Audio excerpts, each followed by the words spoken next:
Thank you, Director J. Todit sa ako. Gusto ko makita yung mga ganda ron. Dito. Gising pa ba kayo? Pagtitigan natin ha. Doits. Sa kayo ito, gitna. Doon, hanggang doon. Kanan. Ito, wakali. Hi! Hello!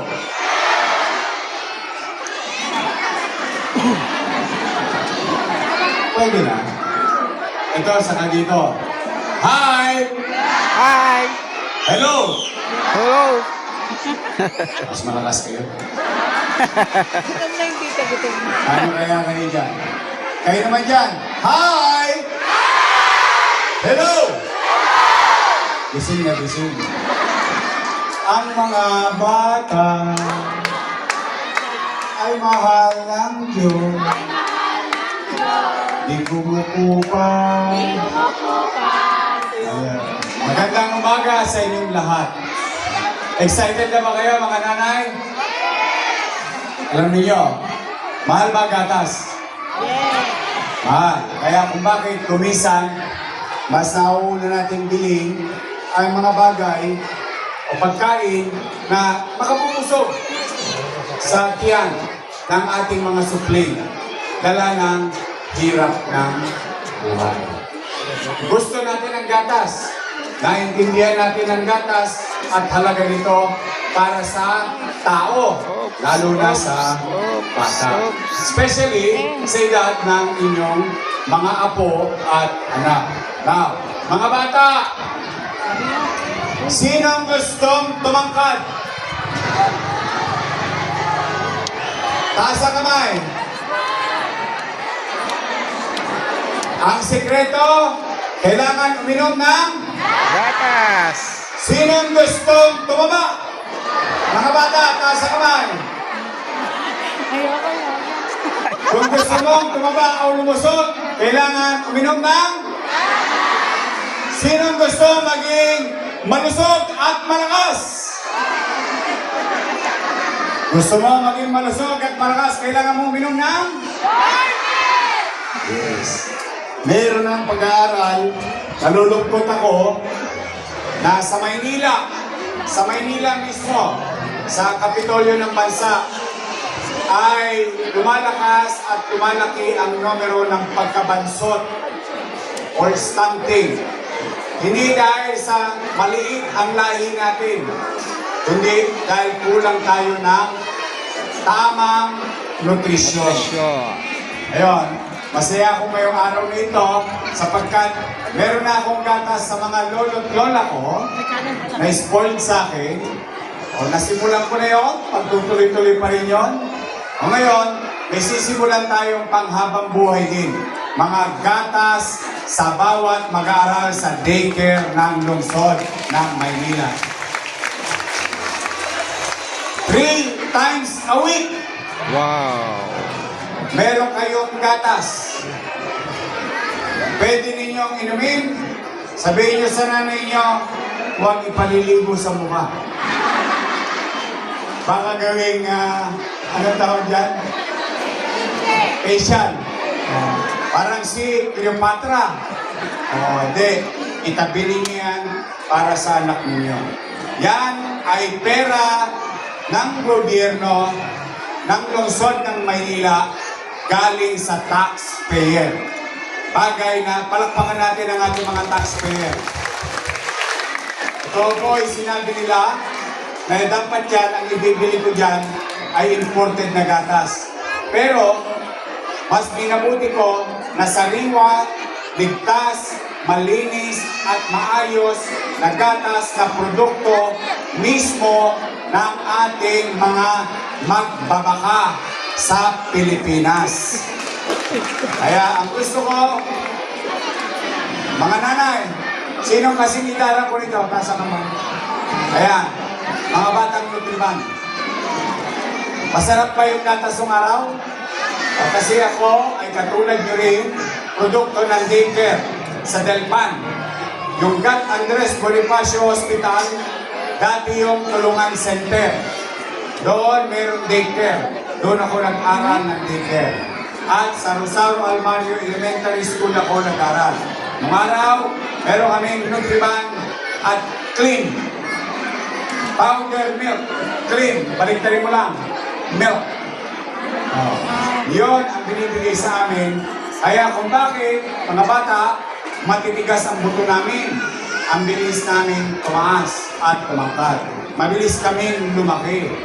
Dahil sa ginagawa ng pamahalaan at that time, national government. At this time, ang inyong lungsod ng Maynila ang gagawa. 3 buwan. At pag nag-expire yung 3 buwan, titira tayo ulit ng 3 buwan.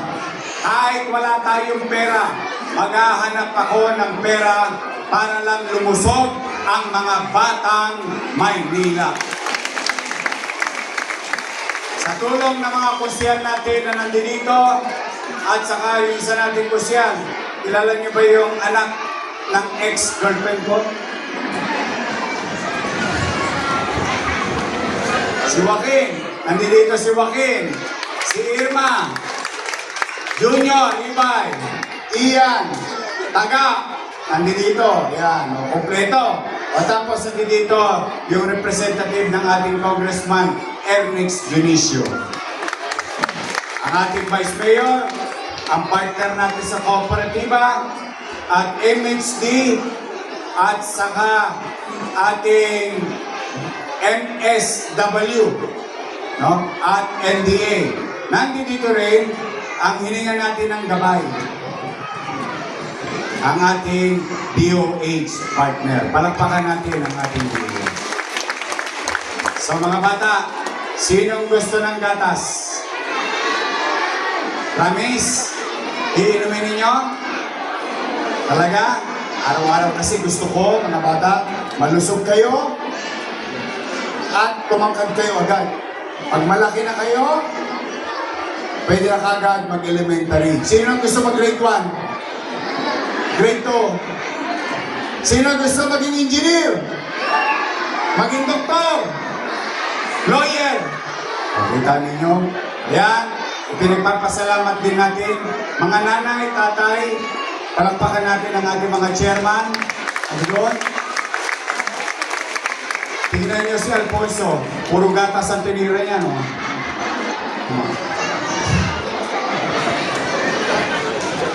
Oh. Dahil sa kanila, nagkaroon tayo ng mga daycare. Oh, kaya pinagpapasalamat ko sa ating mga barangay na may daycare. So, pumanatag kayo mga nanay. Mamaya, may gatas sa anak nyo, pero special, meron pa kayong, wow, pasta. Para sa nanay naman yun. But, ito po ay hindi ngayong araw lang na ito. Ito ay mangyayari 3 times a week para sa inyong mga anak in the next 90 days. Para makita natin ang progreso ng bata. At kapag kulang pa, tuloy-tuloy lang tayo.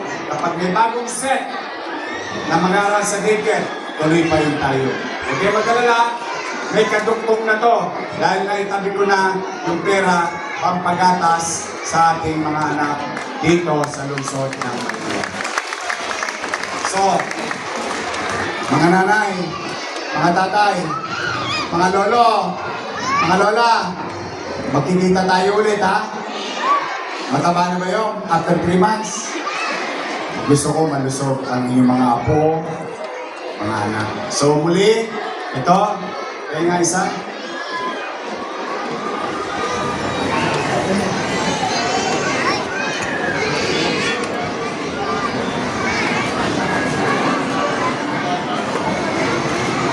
It's your milk. Ito ha, inumin nyo to. Kaya-kaya? Kaya-kaya? Talaga, ito ay may pag-aaral sapat para sa isang araw, sa isang bata. Laging fresh, sariwa, malinis, maayos, para maging malusog ang mga batang Maynila. So muli, mga nanay, tatay ko, yan po ay programa ng inyong pamahalang lungsod. Sa mga lolo't lola ko, steady lang kayo. Malapit na ulit ang insure nyo. Dahil yung mga lolo't lola ninyo, may gatas din ako sa kanila. Pampatibay naman ng buto at pangsustansya. Ngayon, yung mga bata naman, para tumangkad at maging malusog. So muli, sa ating mga chairman, thank you very much sa inyo, mga chairman. Palakpakan natin ulit ang ating mga chairman sa balon. Ito ay nangyayari ngayon sa 21,000 na student sa buong Maynila. Dito lang natin nagseremonyal sa Balot, Tondo. Pero it's gonna happen all over the city of Manila. So muli, mga nanay, mga tatay, I love you. Takpan na tayo. Okay.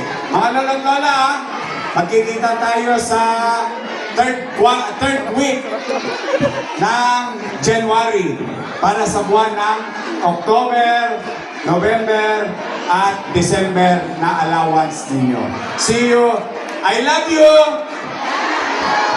Mag-ingat kayo, pagpalainawa kayo ng pong may kapal. Manila! God first! God first. Thank you.